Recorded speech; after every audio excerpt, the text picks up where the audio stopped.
I'm having excruciating pain. I was not able to sleep well, and I still kept pursuing my Hindu gods and goddesses, praying to them, asking for their healing. I didn't receive any healing from them. It was very, very sad time of my life. Mamta Mukerjee grew up in New Delhi, India. Her father was a Hindu and devout worshiper of the goddess Durga. Watching her father's daily adoration of Durga inspired Mamta to do the same. I started following his footsteps right when I was 8, 9 years old. I was told that she has the divine power and she is able to take care of all that is going on in our lives. After Mamta turned 13, she began experiencing hormone issues, and her monthly cycles stopped. The hair on her head began falling out, leaving bald spots. Mamta had a surgery to remove ovarian cysts, but that didn't fix her symptoms. I just started feeling depression, and along with that came throbbing headaches. I would just take it to Durga and just pray about it, and hoping and believing that she would take care of my matters. And so I never doubted her, but I always had questions at the back of my mind that why she's not listening to my prayers. Mamta was put on hormone medicine and antidepressants. In spite of her ailments, she went on to finish college. And then at the age of 24, she moved to the United States, where she met an Indian couple who were Christians. They encouraged her to attend church with them. They welcomed me warmly, and the pastor had a very wonderful message about his God, Jesus. After the church, there was something like I felt there was a shift in my soul or in my spirit, because I felt such peace, which I never felt the peace before.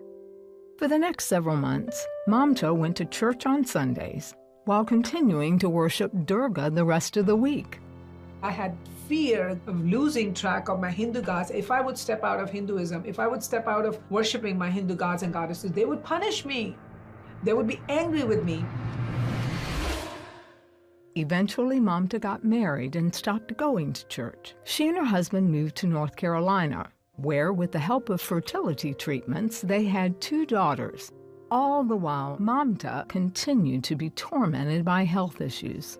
Then comes the excruciating pain I started experiencing from my waist down. It was kind of revolving pain. It would just revolve 24 hours a day. And so I felt so sad in my heart, extremely sad, because my children were little.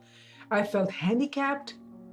Desperate for relief, Mamta went to a number of doctors and even tried homeopathic treatments. Having been told by a friend that the god Krishna was the supreme Hindu god, she began intensely worshiping him and consulting gurus. Nothing worked. I didn't get any answer from them. So it was just empty. It was just like one-side talk. I was talking and there was no response from those gods and goddesses. So it was very, very depressing time. Mamta continued to search for answers. She remembered a friend she'd made shortly after coming to the States, who she felt was very spiritual. They reconnected through Facebook, and the friend told Mamta to start attending church again. She would always talk about God, and she never mentioned about which God she was talking about. She said, I'm talking about God of the whole universe, the God, the one true living God. That's Jesus. So I knew about Jesus, but I didn't know that he is the God of the universe. Mamta was reluctant at first, not wanting to offend her Hindu gods. But she ultimately mustered the courage to visit a local church, where she asked the pastor for a healing prayer. He had one question. Do you accept Jesus as your Lord and Savior? I said, yes, I do accept Jesus as my Lord and Savior.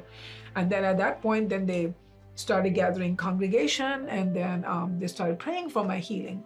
I felt so light in my body, like from head to toe. But there was no pain in my body. It just left. Within a couple of weeks, the problem that I had encountered at the age of 13, where I lost my monthly cycle, came back to me. Supernaturally, God gave it to me. I don't have any hormonal issues anymore. I felt I received my healing from Jesus. Mamta became a follower of Jesus, praying to him and reading the Bible. I was just being liberated. I was being set free from something that was holding me back for so many years of my life. The veil of darkness came off of my eyes and off of my mind, off of my heart, that I could receive Jesus' truth. She removed all the Hindu idols from her home and has spent the last 10 years sharing with others about the miraculous healing she received. I feel very peaceful of having not to worry about serving so many gods and goddesses. Only one God, and that's Jesus. He's set me free from all those infirmities that I dealt with for so long, for 30 years of my life. I just love the Lord with all my heart. And I'm so blessed that he has called me as his own daughter, and into his kingdom. So that relationship is very precious to me with the Lord.